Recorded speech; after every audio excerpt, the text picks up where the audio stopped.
Today we'll talk about the difference between a spring tide and a neap tide. ठीक है, so सबसे पहले we have to understand what is a tide. अब जो ocean tides हैं आपने इसके बारे में सुना होगा. There are you can see कि कुछ राइज एंड फॉल होता है in terms of water on earth. ठीक है, so what is a tide? It is nothing but periodic rise and fall in the sea level. ठीक है, सो जो आपका सी लेवल रहता है उसमें राइज एंड फॉल है वंस और twice a day.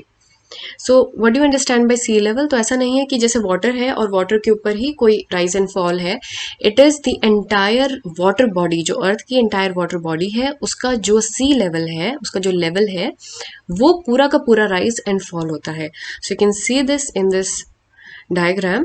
You can see कि यहाँ पर जो है देर is a rise in the entire body of water and then there is a fall. Again there is a rise and a fall. Alright, so what causes tides? See, tides का जो cause है उसको देखने के लिए you have to go outside of the earth. That is, you have to go into the space and you have to understand that there are two bodies that are majorly causing these tides. और उसमें से mainly जो body responsible है for the formation of tides, it is the moon. ठीक है, जो moon का gravitational pull है, it is far greater in terms of impacting earth's water than as compared to the sun. ठीक है, जो मून है it is smaller in size, so वो पूरा का पूरा अर्थ के लैंड मास को तो नहीं इम्पैक्ट करता है. It is only able to impact the liquid that is present on the earth surface. So जो एंटायर लिक्विड है it is able to pull. So mainly due to the gravitational pull of the moon and the sun, we see the tides, we see the rise and the fall in the sea level on earth. अब you can see कि ये जो area है, you can see this is the water that has been pulled by the moon. So moon ज़्यादा वो रहेगा, reason रहेगा for the tide that is caused on earth. ठीक है, and then there is other bulge. अब ये वाला bulge भी है. Now this bulge is because of the centrifugal force due to the earth's rotation. Alright, so the centrifugal force that is due to the earth's rotation. ये कैसे है? For example आपके पास एक वेट बॉल है and अगर आप उसको एकदम रोटेट करते हैं so the water on that will go outwards. That is your because of the centrifugal force. अब जो अर्थ है उस पर वाटर है एंड अर्थ के रोटेशन की वजह से उस वाटर को एक आउटसाइड पुल मिलता है. So that is why you see two types of bulges. एक तो है यहाँ पर and one is here. This is due to moon and this is the centrifugal. And यहाँ पर जो है यहाँ पर कोई बल्ज नहीं है. ये दिस इज वाटर अभी कम लेवल पे है. This is the low tide. Alright, so this is how it goes. So this is your high tide and it is revolving.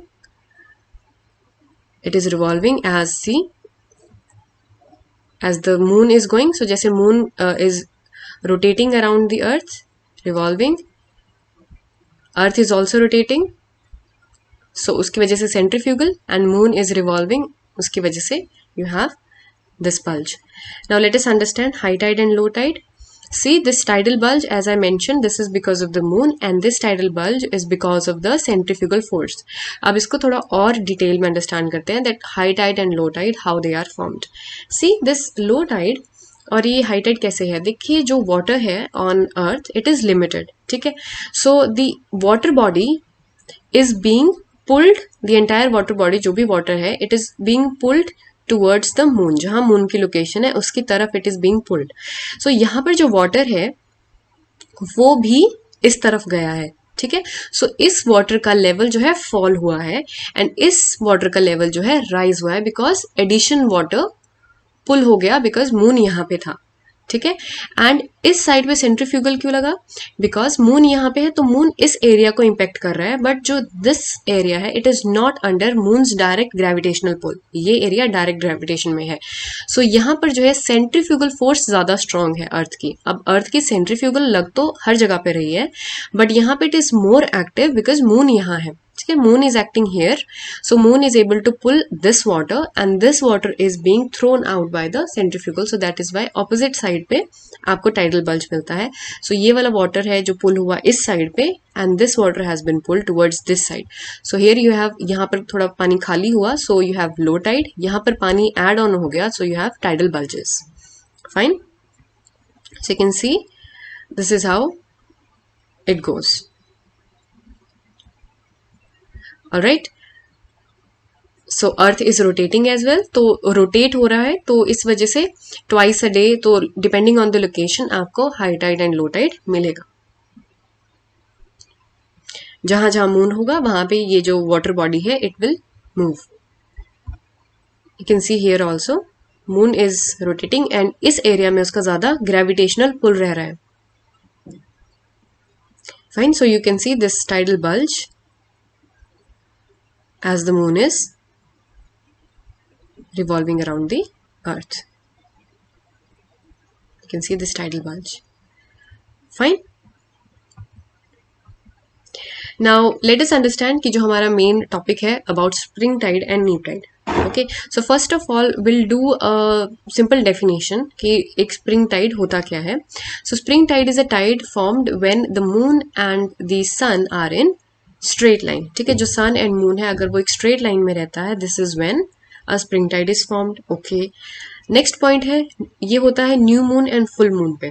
Alright, neap tide is when the tide is formed when the sun and the moon are at right angles, तो उनका जो position है with respect to earth is perpendicular and the moon is in the first and the third quarter. So अगर moon की location समझना है उससे पहले आपको फेजेस ऑफ मून पता होना चाहिए। ठीक है, उसका 28 डेज का साइकिल रहता है around the earth, so you should know about it. So let us first understand the phases of the moon. Okay, so this is sun and this is earth and ये बीच में moon है। Now when the moon is in between the sun and the earth it is not visible. ठीक है, so इसको बोलते हैं new moon. This is the amavasya. ठीक है, जिसमें when there is no moon visible in the sky, because वो बीच में आ गया है, so the light from the sun is blocked, so you won't be able to see the moon here. ठीक, then after that the moon will move and जो थोड़ा light है of the sun will start to fall on moon and उसकी वजह से वो reflect होके हमें दिखेगा। सो अब जो मून है वो दिखना शुरू होगा। Now it will go towards the first quarter. First quarter means this is that half moon जो कि मूव हुआ आपका इस एक क्वार्टर में। Now the time taken by moon from here to here is 7 days. Okay, so new moon to first quarter moon is 7 days. Then after that it will go and यहाँ पर आपको दिखेगा again after 7 days you will see a full moon. अब जो ये moon है इसमें पूरा लाइट है सन का। ओके, सो अभी you can see this entire moon. ठीक है, this is purnima, so this is full moon. Then you will go towards this, यहाँ पे फिर से आपका थर्ड क्वार्टर है। ठीक है, एंड अगर आप इसके लोकेशन देखोगे it is perpendicular with respect to the sun and earth. तो अगर आप अर्थ और सन के लोकेशन के हिसाब से देखें सो इट इज परपेंडिकुलर, सो यहाँ पे भी इट इज परपेंडिकुलर। ठीक है, एंड मून स्ट्रेट लाइन में कब है? When it is a full moon and a new moon. Alright, and यहां से यहां भी 7 days, फिर यहां to this place is again 7 days. So 7 + 7 + 7 + 7 is 28 days में वो पूरा अपना जो साइकिल है मून कंप्लीट करता है। ऑलराइट, अब will again read the definition जो हमने पढ़ा। The spring tide is formed when the sun and the moon are in straight line. So straight line कब है? दो locations पे है, new moon पे and full moon पे। ऐसे लिखा हमने new moon and full moon. The next is the neap tide is formed when the sun and the moon are at right angle. So right angle पे कब होगा? This is the right angle. Fine. So this is the first quarter moon and again third जो third quarter moon है वो भी right angle पे है, perpendicular है।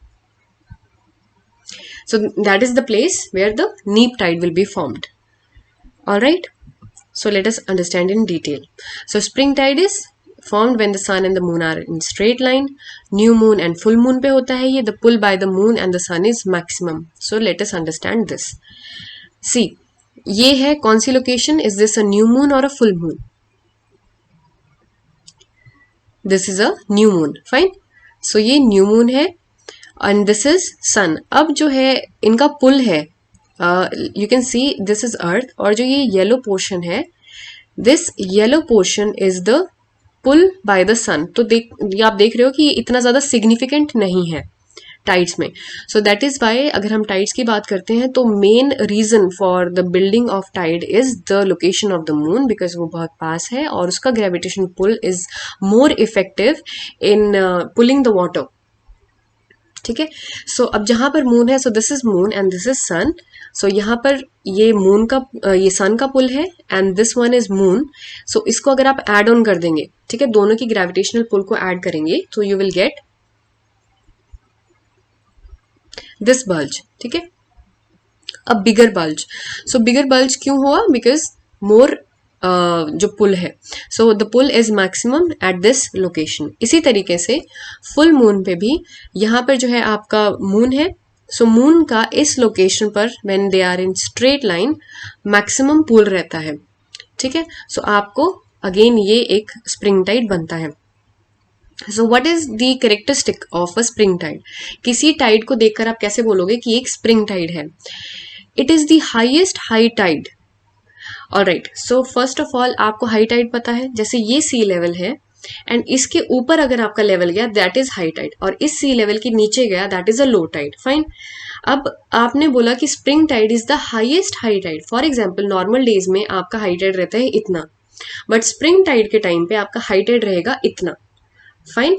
सो during a spring tide you see the maximum height of water being raised. So जो high Tide पहले इतना आता था वो अब हाई टाइड काफी ज्यादा हो गया है. ठीक है, so this is more. So the highest high tides are observed. तो तभी आपको पता चलेगा ना कि एक स्प्रिंग टाइड है, बिकॉज वाटर बहुत ज्यादा ऊपर आया है. And there is a maximum difference between the high tide and the low tide. Now how do you understand this? अब देखो, दिस इज ये हाई टाइड यहाँ पर है, राइट? अब जितना ज्यादा इनका ग्रेविटेशनल पुल है मून का, उतना ही ज्यादा ये लोग यहाँ से पानी ले पाएंगे. Fine. This is the low tide location. So जितना ज्यादा इन्होंने इधर पानी इकट्ठा किया उतना ही पानी यहाँ पर कम होगा. तो if you see the difference कि हाई टाइड हमारा रह रहा है इतने मीटर्स पे एंड लो टाइड हमारा रह रहा है इतने मीटर्स पे, सो अगर आप उसका डिफरेंस देखोगे इट इज द मैक्सिमम, क्योंकि ये बहुत ज्यादा है. फाइन.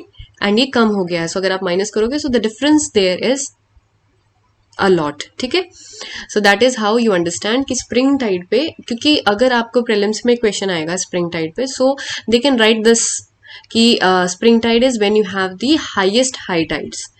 ठीक है, so that is the point of understanding जो आपको यहाँ पर स्प्रिंग टाइड में रखना है, क्योंकि यहाँ पर ज्यादा आपको फोर्स जो ग्रेविटेशनल पुल है ज्यादा मिलता है. देन नीप टाइड. अब नीप टाइड कब होगा? When the moon is in the first quarter and the third quarter. अब यहाँ पर तो न्यू मून था, this is the first quarter. Now you can see perpendicular है. ठीक है, अब देखिए जो मून है वो इधर पुल कर रहा है वाटर को and the sun is pulling here. So this yellow one is the sun and this greyish is जो है ये मून का पुल है. अब ये जो दोनों पुल हैं they actually balance out each other. ठीक है, सो अभी आपका जो हाई टाइड इतना था उससे भी थोड़ा कम रहेगा, बिकॉज दोनों ही तरफ से आपको पुल है. सन का अलग है, मून का अलग है, राइट? सो नीप टाइड क्या थी? Tide is formed when the sun and the moon are at right angle and the first quarter and third quarter. ये हम पढ़ चुके हैं. The other thing is the pull by the moon is balanced by the sun. You can see this pull is balanced by the pull of the sun. So अब ये जो है contrast जो रहा है हाई टाइड का low tide का इतना नहीं है, इतना ज्यादा हाई टाइड आपको नहीं मिला है. So you will find the lowest high tides are recorded during a neap tide. ठीक है, सो नॉर्मली क्या था, this is your sea level एंड ये आपका नॉर्मल हाई टाइड रहता है, बट ड्यूरिंग ए नीप टाइड आपका हाई टाइड ही कम है. ठीक, स्प्रिंग टाइड में जो आपका नॉर्मल हाई टाइड का लेवल है उससे भी ज्यादा हाई टाइड रहता है. ठीक, और अगर आपका नीप टाइड है तो जो नॉर्मल हाई टाइड आपको मिलता है उससे थोड़ा कम. So I hope you are able to understand. So थोड़ा सा कंफ्यूजिंग है, अगर आप इसको वीडियो को दोबारा देखोगे so maybe it will be clear.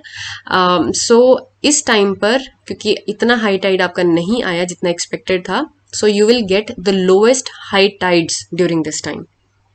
High tide तो रहेगा बिकॉज पुल तो है मून का, बट इतना पुल नहीं है बिकॉज सन भी अपने तरफ से और पुल कर रहा है.